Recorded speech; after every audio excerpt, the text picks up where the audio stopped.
buhay o kabiguan, ng ligaya o lungkot. Kaya marapat lamang na tanggapin si Jesus bilang tagapagligtas at Panginoon. At matapos yun ay panariwain ang katapatan at paglapit sa Kanya bawat araw o day by day. Ang day by day ay naglalayong umalalay sa pang-araw-araw na pamumuhay. Narito po si Kuya Ed Lapis sa mensaheng pinamagatang Be Thankful.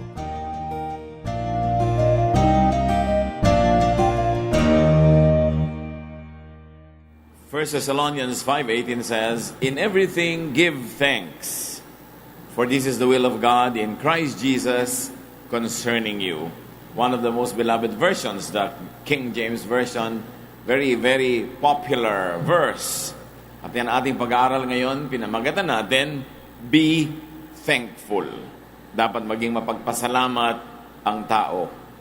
Kaya salamat naman, Panginoon, sapagkat kami patuloy ninyong binibigyan ng maraming dahilan para magdiwang, to celebrate life, to celebrate anniversaries, birthdays, or to celebrate just another day. Because every day is special as you extend our life, as you give us more meanings to live. Sa sandaling ito, Panginoon, patawarin niyo po kami sa aming mga kasalanan, payapain niyo po aming puso, at turuan niyo po kami. Maging special, Panginoon, ang sandaling ito para manariwa sa amin ang mahalagang katuruan ng pagiging mapagpasalamat na tumanaw sa inyo ng utang na loob at ipahayag ito sa aming pamumuhay. So we ask you, Father, to be our speaker. Fill our hearts with your presence. Fill our minds with your wisdom. Guide us by the hand. Teach us. In the name of Jesus we pray with thanksgiving. Amen. Amen. Sabi, in everything, give thanks. So be thankful in everything. Be thankful for whatever happens, because if you love God, what God allows to happen is the best for you. Napakasarap isipin niya na kung tayo umiibig sa Diyos, anuman ang mangyari sa ating buhay, ay yun ang pinakamabuti dahil yun ang pinapayagan ng Diyos na mangyari sa ating buhay. Hindi lang lagi nating nauunawaan, hindi natin laging sinasang-ayunan ng kalooban ng Diyos, pero sabi, be thankful always, because when you love God, what happens to you is the best. Kuminsan may iba tayong options, kaya akala natin yun ang best or better. But Romans 8:28, from the Revised Standard Version, we know that in everything, God works for good with those who love Him, who are called according to His purpose. And the Contemporary English Version even amplifies it and makes it easier to understand. We know that God is always at work for the good of everyone who loves Him. Laging ang ginagawa ng Panginoon ay yung mabuti para sa mga nagmamahal sa Kanya, para sa mga anak ng Diyos. Pero bakit, kung tutuusin, maraming hardships ang tao kahit mga anak ng Diyos. Kahit mga nagsasabing minamahal nila ang Diyos, marami silang dinaranas na mahirap. Sometimes they go through hardship, complain to God, and some even go to the extent of complaining about God. At isa na yatang sukdulan na example dyan si Job. Job went through so much trouble and pain. In just one day, he lost all his wealth, he lost his children, and then later on, he lost his health. Nawala ang lahat ng kanyang kayamanan, namatay ang kanyang mga anak, naghirap siya, at nagkaroon pa ng mga kung ano-anong kasakitan ng kanyang katawan, at nagreklamo siya actually. Job went through so much trouble and pain, and when he complained to God, God answered. At kung meron sa ating mga natutulad kay Job, pero remember, Job was different. Job went through trial because he was very godly. Kaya siguro malakas ang loob niya na magreklamo dahil wala siyang maisip na pananagutan niya sa mga nangyari sa kanyang hindi masarap maranasan. Pero meron naman sa atin, kaya dumaranas sa paghihirap, hindi trial, kundi chastisement, cause and effect, bunga ng ating mga gawa. But whatever it is, let's say na patulad tayo ni Job, na hindi tayo bagay mahirapan, hindi tayo bagay parusahan, hindi tayo bagay na dumanas ng mga sakit dahil righteous naman tayo. Let's say na ganun nga yun, kahit hindi naman laging likely na righteous nga tayo, nagreklamo siya sa Diyos. At matapos siya magreklamo, nagsalita ang Diyos. Job 38 to 42, actually mahabang mga chapters ito na kinuhanan natin ng choice verses. From out of a storm, the Lord said to Job, "Why do you talk so much when you know so little?" Itinuwid siya agad ng Diyos. Ang dami mo sinasabi, ang konti naman ang alam mo. Saan mo ibinabase ang pag-iisip mo na unfair ang langit, unfair ang Diyos, kawawa ka naman, hindi bagay sa'yo ang nangyayari sa'yo, you don't deserve it. Sabi ng Lord, why do you talk so much when you know so little? Now, get ready to face me. Can you answer the questions I ask? How did I lay the foundation for the earth? Were you there? Tanong ng tanong sa Diyos, reklamo ng reklamo, binalingan siya ng Diyos, tinanong din siya. Sige, maghanda ka, ang dami mong tanong, ang dami mong reklamo, ako naman magtatanong sa iyo. Paano ko tinatag ang pundasyon ng buong mundo? Nandun ka ba nung ginawa ko yon? Siyempre, ang sagot, I don't know, I was not there.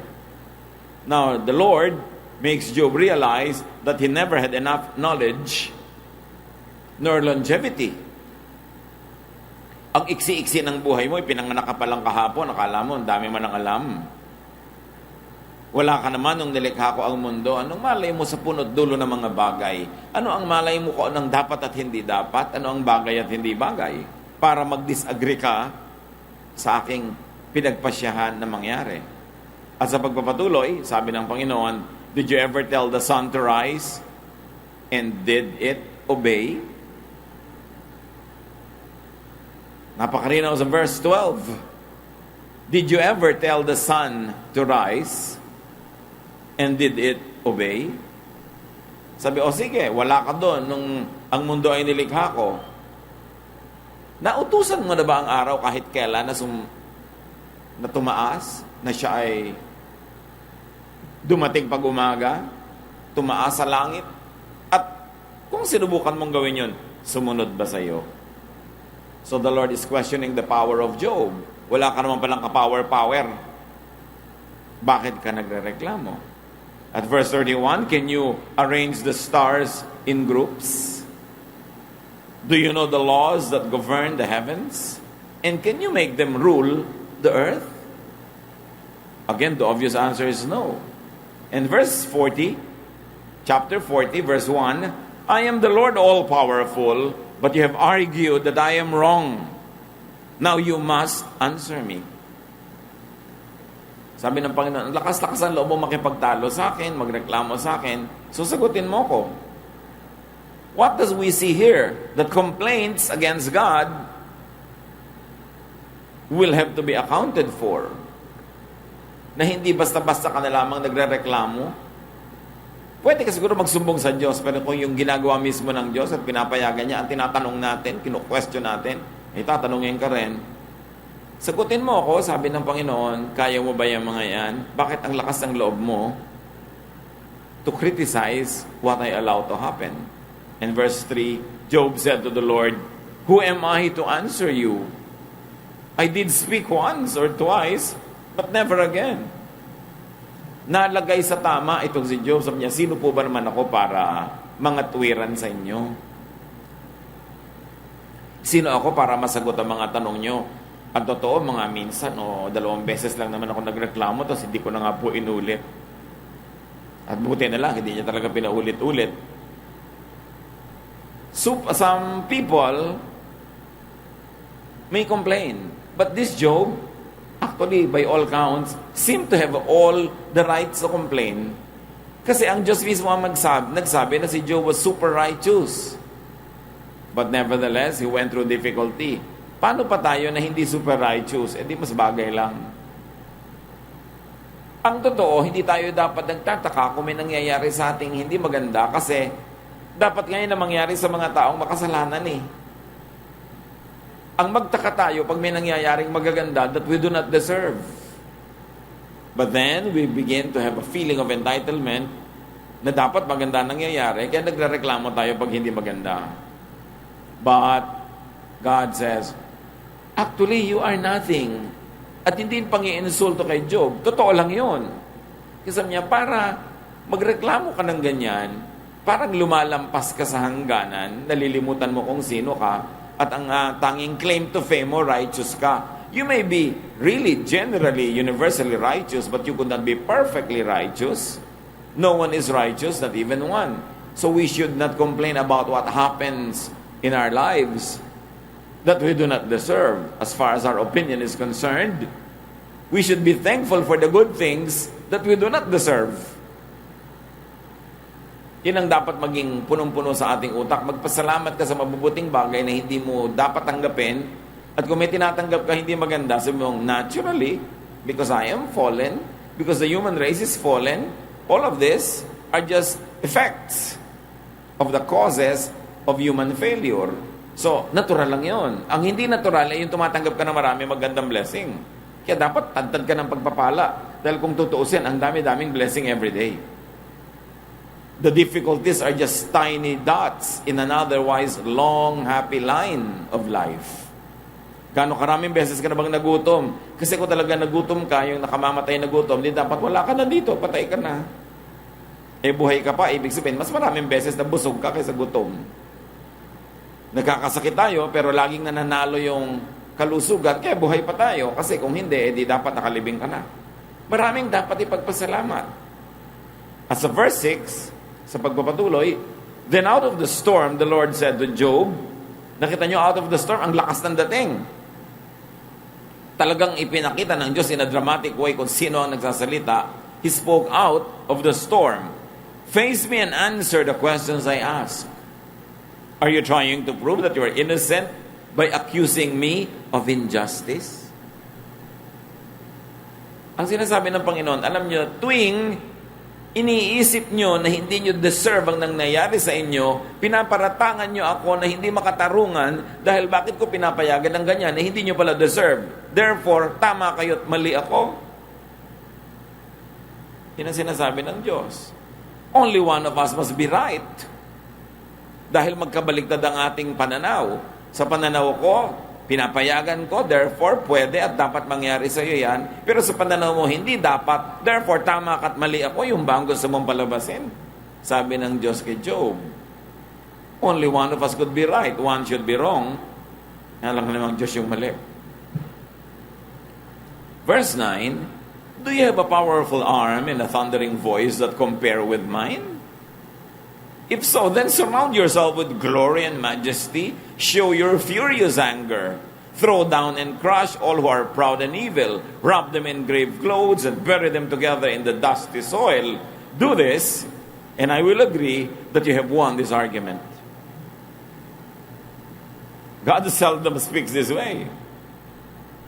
Pero sabi niya kay Job, sige, paligiran mo ang sarili mo ng kaluwalhatian na parang Diyos ka. Ipakita mo kung anong bunga pag nagalit ka. Tulad ng pag ako nagpapakitang nagagalit. Wasakin mo ang lahat ng masasama, ang lahat ng mga mayayabang. Ilibing mo sila. Kaya mo ba yon? Pag nagawa mo yon, sasang-ayon ako na panalo ka sa ating argumento. Na tama ka talagang magreklamo at mali ako na pinayagan ko ang nangyari sa buhay mo.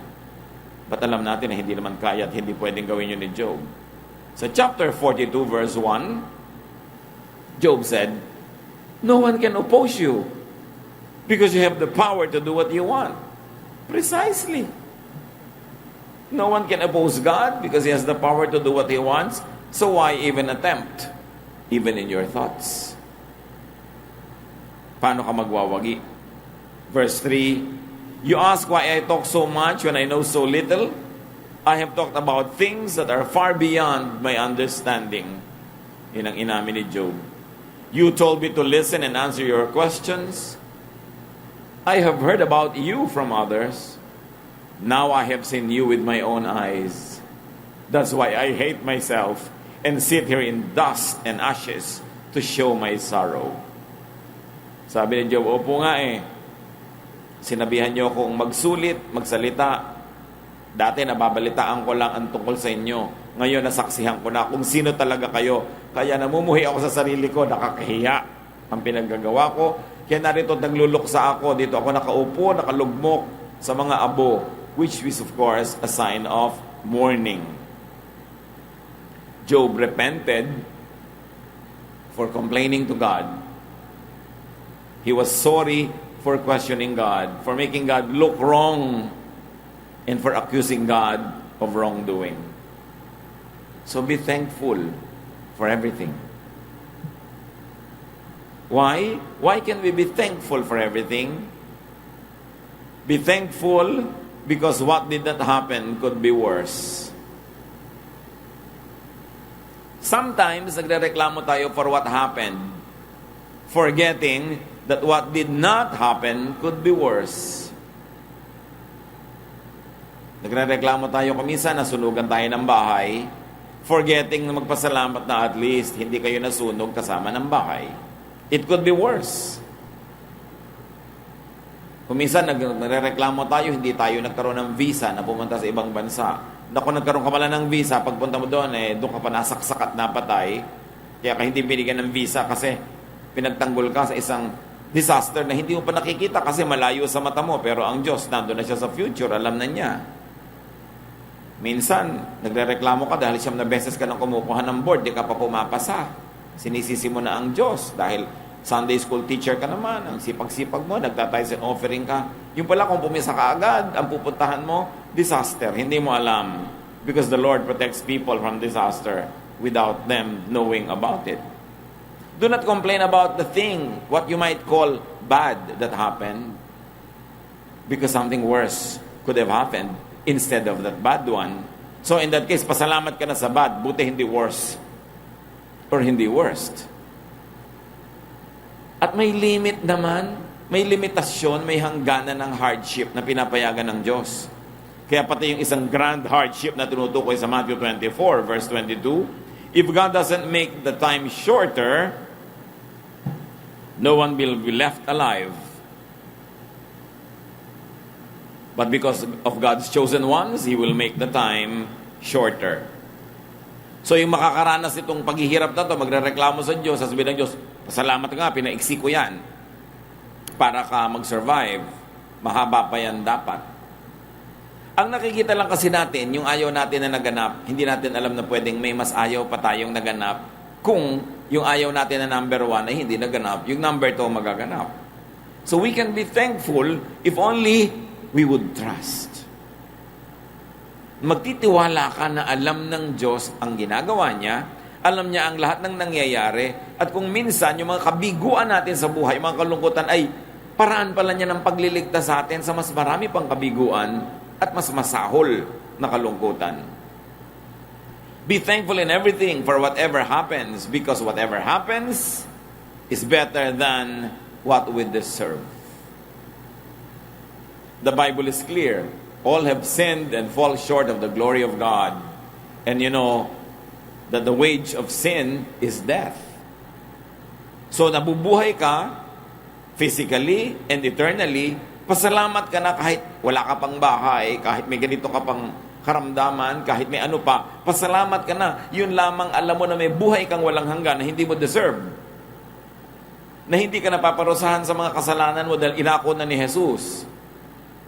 Na may naghihintay sa iyo magandang kinabukasan kahit itong salukuyan ay far from ideal or from your own concept of what is ideal, pwede ka na magpasalamat. May mga nagrereklamo kasi hindi na nakapag-asawa buong buhay. Yung pala kung nakapag-asawa siya, masahol pa siya doon sa mga iba niyang pinsan na napaka-miserable ng buhay sa pagkakaasawa. Siyempre hindi naman lahat ng nag-aasawa naging miserable, pero kanya-kanya kasi tayo ng tinatahak na landas. Hindi mo dapat i-compare yung landas mo sa iba. What never happens in your life is probably God's way of saving you from disaster. So masasabi mo, paano ko naman malalaman na ganoon nga? Kaya nga mahalaga ang pananalig at pagtitiwala. Kasi kung nagtitiwala ka na alam ng Diyos ang ginagawa niya at nagtitiwala kang mahal ka niya, edi matatanggap mo ang nangyayari na maipagpapasalamat mo pa nga kahit hindi mo alam kung ano yung worst option that does not happen. Romans 3:24-28, kung kukunin natin yung gist, God treats us much better than we deserve. Kaya napagalitan yung Job He thought he did not deserve the trial. But the Bible tells us, God treats us much better than we deserve. Dapat tayo magpasalamat kung ano naman treatment na ibinibigay sa atin ng langit. Kasi ang totoo, hindi naman yun ang deserve natin. Less dapat. We can be thankful for whatever happens because anything is better than nothing. Nagpapasalamat ka sa mga pagpapala. May mga nagrereklamo dahil wala silang bahay, pero at least wala naman silang skin cancer na talagang tunay na bahay ng kanilang katawan. Sabi nga nung isang poster, I was complaining for not having a new pair of shoes until I saw a man without feet. At kung wala ka pa ring feet, magpapasalamat ka pa rin, at least may kamay ka. Ngayon, kung wala ka ng kamay, wala ka pa rin paa, at may mga taong ganon, nagpapasalamat pa rin dahil may buhay pa rin sila. Hindi ka nauubusan ng ipagpapasalamat kung gusto mo magpasalamat. Pero kung gusto mo magreklamo, hindi ka rin mauubusan ng mairereklamo. Nakita natin ang nangyari kay Job na nagreklamo. Tinanong siya ng Diyos, so anong inuusig mo ako? Mali ako. Yun ang ibig mong sabihin. At alam naman natin na naging ending ng storya ni Job. Na-restore ang kanyang kayamanan na doble pa. Humaba pa ang kanyang buhay. Nagkaroon pa uli siya ng mga anak na higit na magaganda. Nagkaroon ng mga kaapu-apuhan. Hindi pa naman kasi tapos ang buhay. Nagrereklamo na. At lagi niyong sabihin yon, pag dumadaan kayo sa hirap, sa difficulties mo, hindi pa tapos ang buhay. Isang chapter lang to. Kailangan maging matapat ako sa Panginoon, maging matibay ako sa pananalig, dahil lalampas ang chapter na ito. At lilingunin ko, itong ngayon ay kasalukuyang hirap. At magpapasalamat ako sa Diyos na yun pala naging daan para ako pagpalain, para ako lumakas, para ako magtagumpay. Hindi pa tapos ang buhay. 1 Timothy 6:7, we didn't bring anything into this world, and we won't take anything out with us when we leave. Kaya huwag tayong magreklamo. Dati may hikaw ka, nawala. Dati may boyfriend ka, nawala. Buti nga, nakahirap ka sandali. Hindi ko minamaliit ang lungkot ng mga namamatayan, pero sa mga lungkot na yon, at kung darating yung lungkot na yon, o kung dumating na nga, ang ipagpasalamat nyo sa Diyos, o may asawa ka ng 30, 40 years, tapos binawi na ng Panginoon, pasalamat ka, nakahirap ka ng asawa ng 30 o 40 years, merong buong buhay, hindi nagkaroon. Meron naman na nawawalan ng mga opportunities, nagagalit sa Diyos. Ang lahat ay pahiram. Kasi nung ipinanganak tayo, wala naman tayong dala. Wala ka namang BFF na dala. Wala kang ari-arian. Wala kang dala. At sabi nga, aalis ka rin walang dala, so huwag ka masyadong attached. Kung pinahiram, nakaranas ka ng sarap, tapos hindi mo na naranasan uli, magpasalamat ka na nagkaroon ka ng naranasan. Always be thankful. Ang lahat ay hiram. At pag binabawi na nagpahiram, maging ang buhay na ito pag binawi, hindi ka dapat magdamdam. Dapat magpasalamat kasi nakahiram. Yan ang totoo sa yaman, sa lakas, sa tagumpay, maging mga tao or loved ones natin. Walang permanent na nandyan. Tayo din hindi permanent kasi lahat dito sa mundong ito ay lilipas. Sabi nga lang ng matatanda, una-una, hindi rin sabay-sabay. Why can we be thankful? Because giving thanks or being thankful is God's command. Utos ng Diyos. Kalimutan nyo na yung apat na dahilan para maging thankful. Ito na lang, susunod ka na Utos kasi. 1 Thessalonians 5:18, whatever happens, keep thanking God because of Jesus Christ. This is what God wants you to do. Pag nahihirapan ka, isipin mo ang hirap ni Kristo. Bali, wala ang hirap natin. At isipin natin yung naging buhay natin na walang hanggan, mga gantimpala, mga ginhawa, dahil sa ginawa ni Kristo. At liliit yung pinoproblema natin, lalaki yung ating pagpapasalamat. We give thanks for whatever happens in everything because of Jesus Christ. Dahil sa Kanya, alang-alang sa Kanya. Anong dapat natin ipagpasalamat? May kinalaman kay Jesus. Jesus takes our sins away. Yun pa lang wala ka na dapat katapos magpasalamat Jesus opens the way to heaven for us. Jesus loves us and always intercedes for us. These are greater than anything and everything else that we treasure.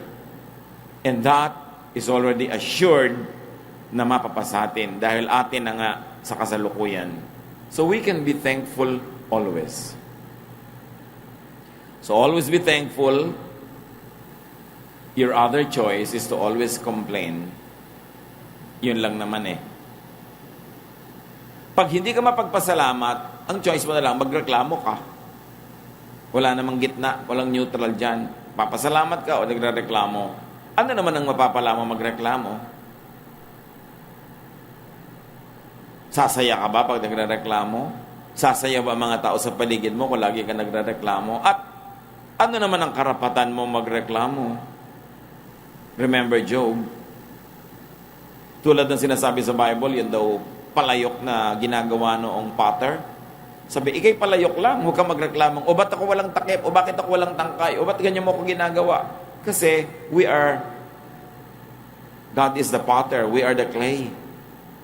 Kung ano ang mabutihin niyang gawin para sa atin, magpasalamat ka. Huwag mong ireklamo sa Diyos ang iyong height, ang kulay ng iyong buhok, ang bone feature mo. Ginawa ka niya, alangan namang mali. So pag pinipilit mong tanggihan yon, parang pinalalabas mong mali yung gumawa sa iyo Kaya sabi ni Lord, anong karapatan mong sabihin yan sa akin? Ano naman karapatan at anong magagawa ng pagrereklamo? Reklamo, praise, thanksgiving, lahat yan prayer. Pag puro negative ang sinasabi mo, negative ang pupunta sa buhay mo kasi yun ang sinasabi mo, yun ang prayer mo. Kahit hindi mo yan dagdagan ng this we pray in Jesus' name, pag sinasabi mo, prayer yon at nadidinig yun ng langit. Kaya puro ka reklamo, yung inireklamo mo, ang pabalik-balik sa'yo. Subukan nyo yan na obserbahan. Di ba inireklamo natin ng paulit-ulit? Subukan nyo yung ipagrereklamo ang inyong asawa. Hindi naman siya nagbabago. Paulit-ulit lang, lumalala pa. Ireklamo nyo inyong anak, ireklamo nyo inyong buhay, ireklamo nyo ang kung ano-ano. Hindi nawawala. Kasi karareklamo mo, lalo mong inaakit na balik-balikan ka. Samantalang kung praise and thanksgiving ang lalabas sa iyong bibig at sa iyong isip, yun naman ang aakitin ng iyong buhay, yung ipinagpapasalamat mo, ang patuloy na paulit-ulit, pabalik-balik sa iyo. So wala kang mapapalang mabuti ng pagrereklamo. At paano kung tinawag ka bigla ng Diyos, halika, mag-toast tayo. How will you survive 1 second? Pasayahin natin ang ating buhay, mga kapatid. Punuin natin ang pasalamat. Punuin natin ang pagtanaw ng utang na loob sa Diyos. Punuin natin ng positive feelings, hindi negative. Psalm 42:5, why are you downcast, O my soul, and why are you disquieted within me? Hope in God, for I shall again praise Him, my help. And the Contemporary English Version renders it this way, why am I discouraged? Why am I restless? I trust you. I will praise you again because you help me. At yun ang magandang attitude. Pag pinanghihinaan ng loob, manalangin. Pag natatakot, manalangin. Pag nahihirapan, manalangin. At ang panalangin yung content, pasalamat. Hindi reklamo. Hindi na natin kailangan magreklamo sa Diyos about our situation. Do not pray to inform God. God knows. Diyos ko, may sakit po ako. Sagot ng Lord, alam ko. Ang nanay ko po ooperahan bukas. O di ba alam ko nga yan? Meron po akong ganitong kalagayan. Alam ko. Why will you inform God? Alam na naman niya. Pag nagre-reklamo tayo, we are just informing Him over and over again. Why don't you thank God? Find something to thank God for. Well, it is not bad to sincerely ask, Lord, pagalingin niyo nawa ako in your time, whatever, kung anong mga panalangin natin. Hindi masama mag-pray. Hindi masamang ulit-ulitin yung prayer natin kung yun ang talagang laman ng puso. Ang masama lang naman sa ulit-ulit na prayer, yung akala mo dahil ka uulit, nagkakaroon ka ng points. Therefore, obligado na ang Diyos na pagbigyan ka dahil ang daming ulit mo nang ginawa. Pero yung uulit ka sincerely is not bad. But then again, really, do you want to keep repeating the same things when you can do other things more productively? Do not pray to inform God. Do not pray to change God's mind. Pray so that you will obey God's will, not change it. And pray so that you will understand when God wants to move and you can move and follow God in His steps. Pag meron siyang gustong ayusin sa ating buhay, kaya mahalaga yung participation ng Holy Spirit so we can discern. Will I just accept the situation now or will I do something very active to change it? You need to discern that. And in the absence of discernment, use God-given faculties, talent, energy to always change for the better, to try to improve your situation. Pero pag wala pa rin nangyayari, mainam na ang Panginoon ay ating pasalamatan na lang. Habang hindi ka patiyak kung anong dapat mong gawin, be thankful. Always find something to thank God for. Thank God for life, for every day, for every week. Kaya nga, meron ang mga weeksary, monthsary. Kasi, mabilis ang buhay mabilis ang panahon. Kaya, dinadalasan na ang mga celebrations. Kaya sa mga celebrations natin, magpasalamat tayo. Although marami pa rin sa tingin natin kulang, kailangan ko pa ito, kailangan pa natin yun, kailangan pa ng church natin ito. Pero, always be thankful. Because a thankful heart is a heart that pleases God. We will not always understand God. How can a finite mind totally comprehend an infinite God?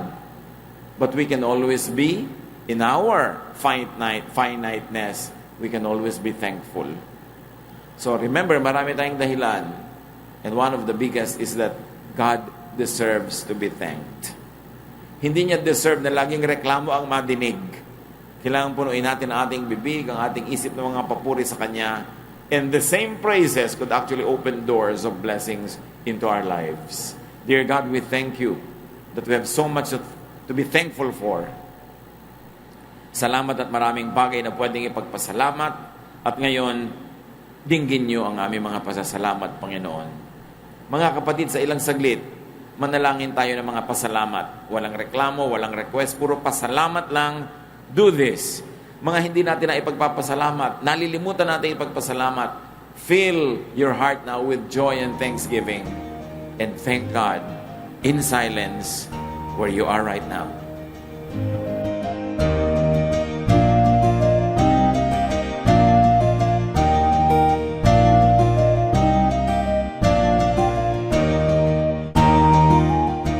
Ang katatapos pong mensahe ni Kuya Ed Lapis ay pinamagatang Be Thankful.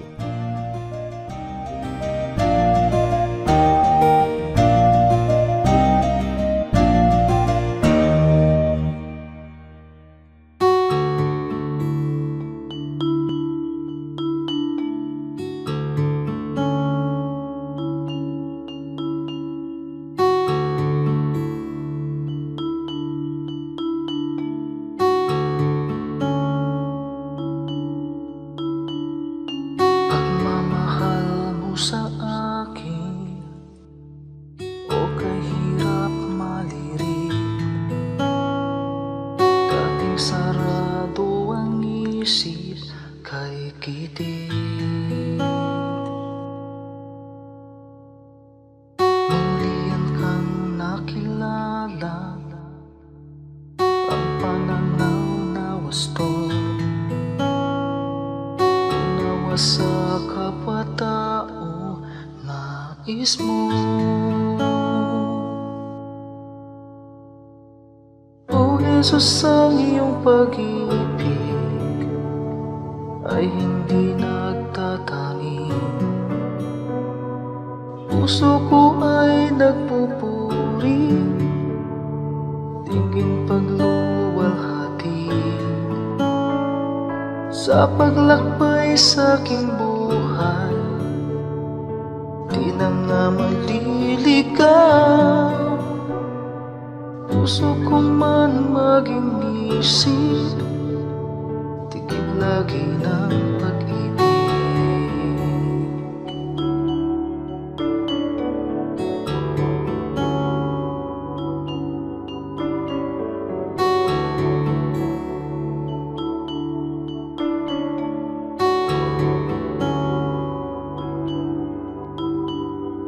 Kung ako'y magsalita man, wika ng bawat tao. Kung pag-ibig ay wala, tila batingaw. Ang dalisay na pag-ibig ay mapagpahinuhod, at hindi nga nagkukulang kailanman.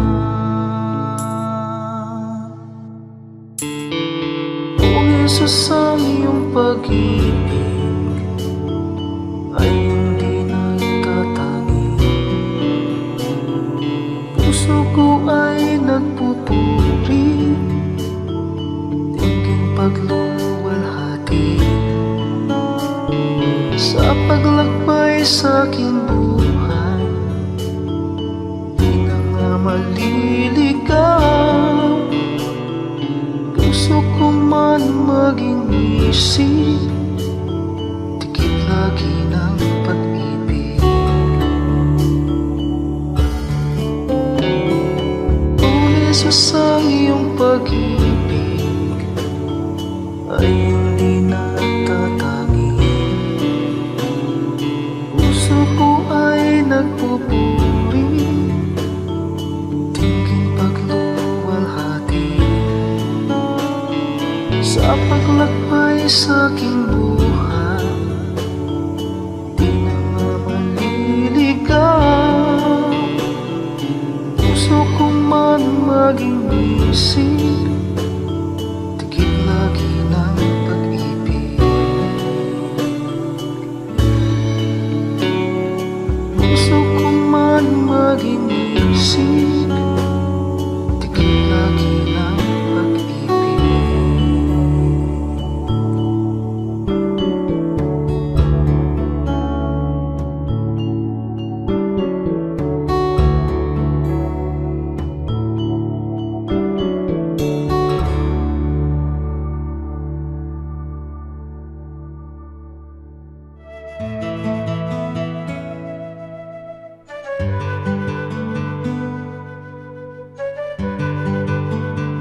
Bakit kay haba-haba ng mga pagpapaalam ng mga Pilipino?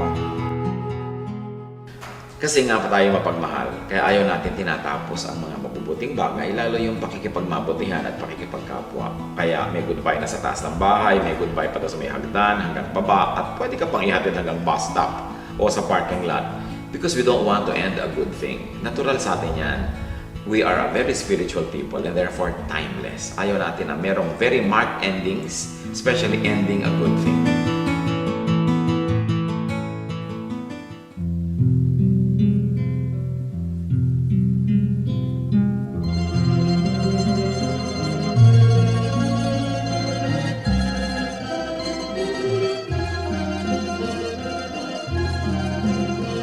Nagdaan ng kahapon, iniwan ang layon, subalit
kaligayahan hindi mananahimik. O Jesus, kaulayaw,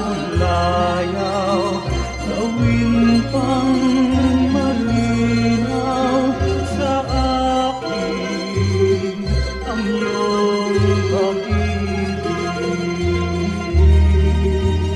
O Jesus, sa ulayaw, hatid sa aking buhay, agapay sa paglalakbay.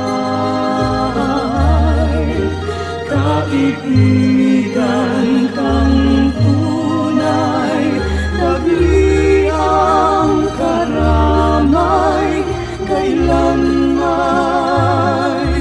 di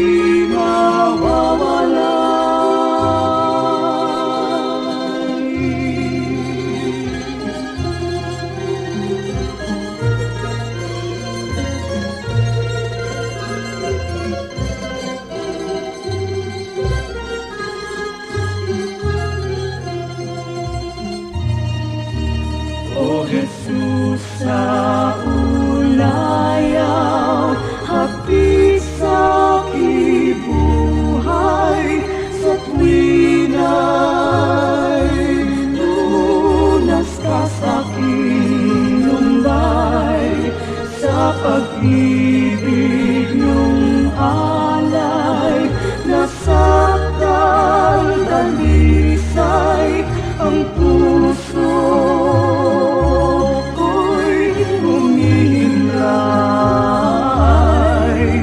O Jesus, sa ulayaw, hatid sa aking buhay, agapay sa paglalakbay. Kaibigan kang tunay, tagliyang karamay, kailanman di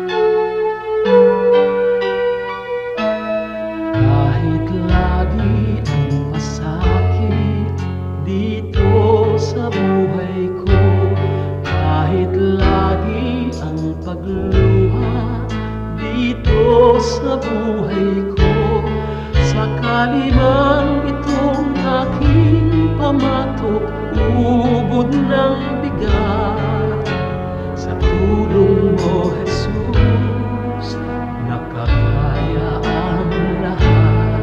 Kung sakaling ang ligaya'y di pa natagpuan, kung sakaling ang ginhawa'y di pa nakakamtan, sa piling mo, Jesus, ako ay lagi nang nakatanaw sa langit mong laan, di na mamamanglaw.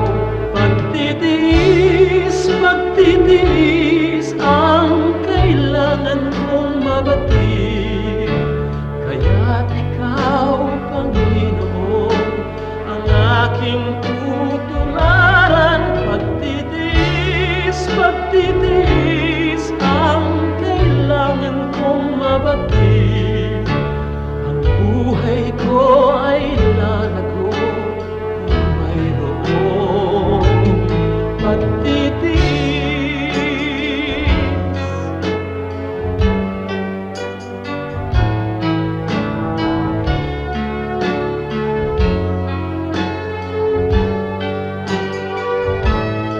Kung sakaling ang ligaya'y di pa natagpuan, kung sa sakaling ang ginhawa'y di pa nakakamtan, sa piling mo, Jesus, ako ay lagi nang nakatanaw.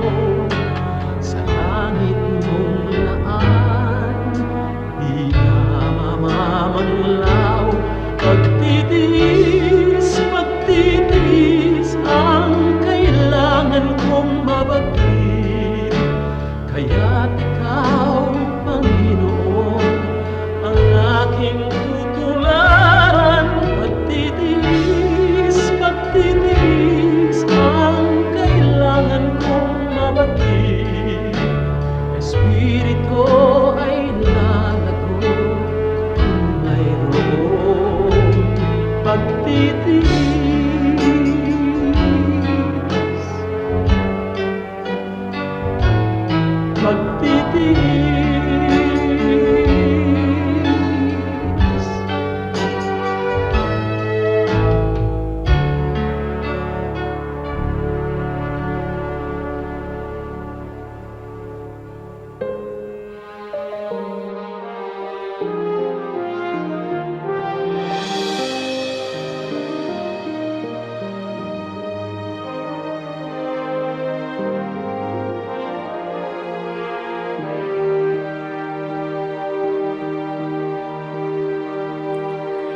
Di may hahambing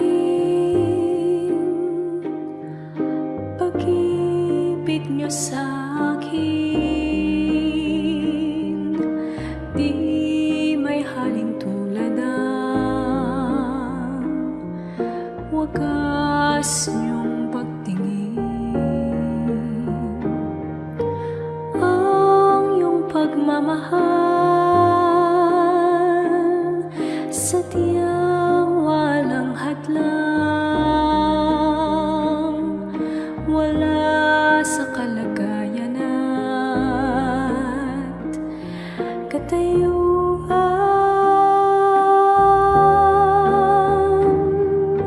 Hawak niyo aking kamay,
sino man, kayo'y sa aming piling, di man maabot ng damdamin. Ang pag-ibig niyo'y wagas, hindi magwawakas. Ako ay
Oras na po para pansamantalang magpaalam ang programang Day by Day. Tayo po'y magsama-sama tuwing ika-6 hanggang ika-7 ng umaga, araw-araw. Magandang umaga po at mabuhay ang Panginoong Hesus!